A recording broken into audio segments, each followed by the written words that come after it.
નમસ્કાર મિત્રો, સ્વાગત છે તમારું આપણી ચેનલ ટેકનિકલ માસ્ટરજીમાં। તો મિત્રો, સપ્ટેમ્બર મહિનામાં મળવાપાત્ર જથ્થા વિશે આપણે માહિતી લેવાના છીએ। રેશન કાર્ડ ધારકોને કેટલી વસ્તુ ફ્રીમાં મળવાની છે। જો તમારી પાસે રેશન કાર્ડ હોય તો વિડીયો જોઈ લેજો। ફ્રીવાળું અનાજ, પૈસાવાળું અનાજ, એનો પરિપત્ર પણ જાહેર થઈ ચૂક્યો છે। તો દરેક વિશે આપણે માહિતી લેવાના છે, તો ચેનલને સબસ્ક્રાઇબ કરી અને વિડીયોને લાઇક કરી લેજો। તો ચાલો મિત્રો, આપણે વિડીયોની શરૂઆત કરીએ। તો સૌથી પહેલા તો આપણે જોઈએ કે જે રેશન કાર્ડ ધારકો પાસે અંત્યોદય કાર્ડ ધારક હોય, અંત્યોદયનું કાર્ડ ધરાવતા હોય, એ રેશન કાર્ડ ધારકોને કેટલો જથ્થો મળવાપાત્ર થશે। તો સૌથી પહેલા આપણે વાત કરી લઈએ પ્રધાનમંત્રી ગરીબ કલ્યાણ અન્ન યોજના હેઠળ જે ફ્રીમાં જથ્થો આવતો હોય એની વિશે આપણે માહિતી લઈશું। તો સૌથી પહેલા તો ઘઉં છે, અંત્યોદય કાર્ડ ધારકોને 15 કિલો કાર્ડ દીઠ આપવામાં આવશે, એનો કોઈ પણ ચાર્જ નહીં હોય। બીજું જે ચોખા આપવામાં આવશે એ પણ 15 કિલો કાર્ડ દીઠ આપવામાં આવશે, એનો પણ કોઈ પણ ચાર્જ વિના મૂલ્યે આપવામાં આવશે।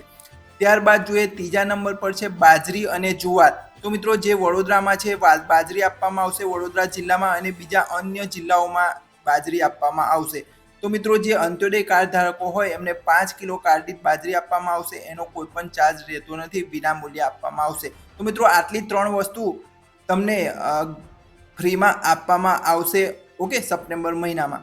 હવે મિત્રો, આગળ જોઈએ કે જે મીઠું છે, ખાંડ છે, એ અંત્યોદય કાર્ડ ધારકોને 350 ગ્રામ વ્યક્તિ દીઠ આપવામાં આવે છે। અને જો તમારા વ્યક્તિ 1 હોય તો પણ 1 કિલો આપવામાં આવશે, એટલે કે ઓછામાં ઓછી 1 કિલો, અને 3ની ઉપર વ્યક્તિ થાય એટલે તમને 350 ગ્રામ લેખે આપવામાં આવે છે, અને એનો 15 રૂપિયા ચાર્જ છે 1 કિલોનો। ત્યારબાદ મિત્રો, મીઠું જોઈએ તો મીઠું જે રેશન કાર્ડ ધારકો છે એમને 1 કિલો કાર્ડ દીઠ મીઠું આપવામાં આવશે 1 રૂપિયાના ભાવે। તો અંત્યોદય કાર્ડ ધારકોને મીઠું પણ આપવામાં આવશે। તો મિત્રો, જે સપ્ટેમ્બર મહિનામાં છે આટલી ટોટલ 5 વસ્તુઓ જે અંત્યોદય કાર્ડ ધારકો છે એમને આપવામાં આવશે। હવે જોઈએ મિત્રો કે જેમની પાસે બીપીએલ કાર્ડ હોય, એનએફએસએ બીપીએલ કાર્ડ, તો એમને કેટલો જથ્થો મળવાપાત્ર થશે।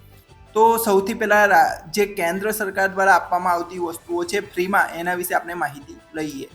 તો ઘઉં આપવામાં આવશે એનએફએસએ બીપીએલ કાર્ડ ધારકોને, વ્યક્તિ દીઠ 2 કિલો ઘઉં આપવામાં આવશે, એનો કોઈ પણ ચાર્જ નથી। ત્યારબાદ ચોખા આપવામાં આવશે, ચોખા પણ 2 કિલો વ્યક્તિ દીઠ આપવામાં આવશે, એનો પણ કોઈ પણ ચાર્જ ચૂકવવાનો રહેતો નથી। ત્યારબાદ મિત્રો, જે બાજરી અને જુવાર, જેમ મેં આગળ કહ્યું તેમ, જે બાજરી છે એ વડોદરા જિલ્લા સિવાય તમામમાં બાજરી આપવામાં આવશે, ખાલી વડોદરા જિલ્લામાં જુવાર આપવામાં આવશે, ઓકે।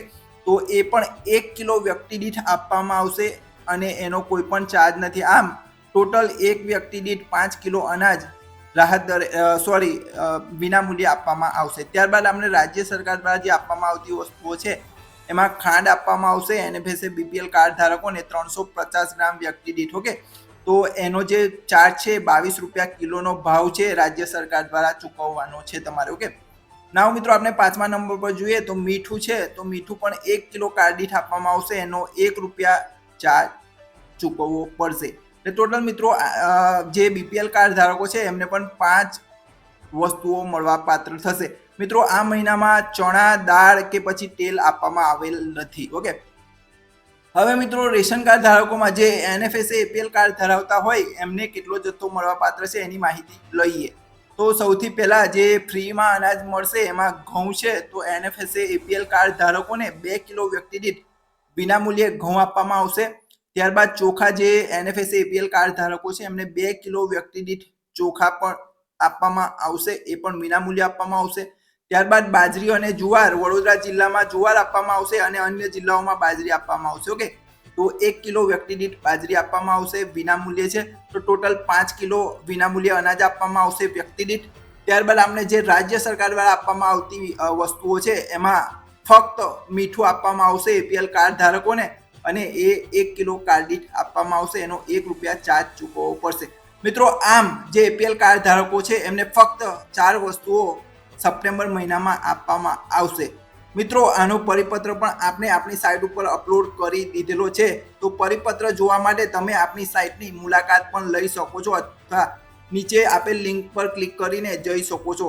મિત્રો, સાઇટની મુલાકાત લેવા માટે સૌથી પહેલા તમારે અહીંયા તમારા બ્રાઉઝરમાં એફપીએસ હેલ્પ ગુજરાત ટાઈપ કરવાનું રહેશે।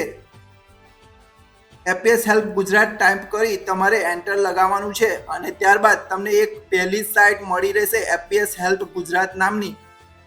એ સાઇટને તમારે ઓપન કરી લેવાની છે. ઓપન કરશો એટલે તમને અહીંયા પરિપત્રની માહિતી મળી જશે. અહીંયા તમને નવી પોસ્ટ મળી જશે, એમાં તમે પરિપત્ર ડાઉનલોડ કરી શકશો.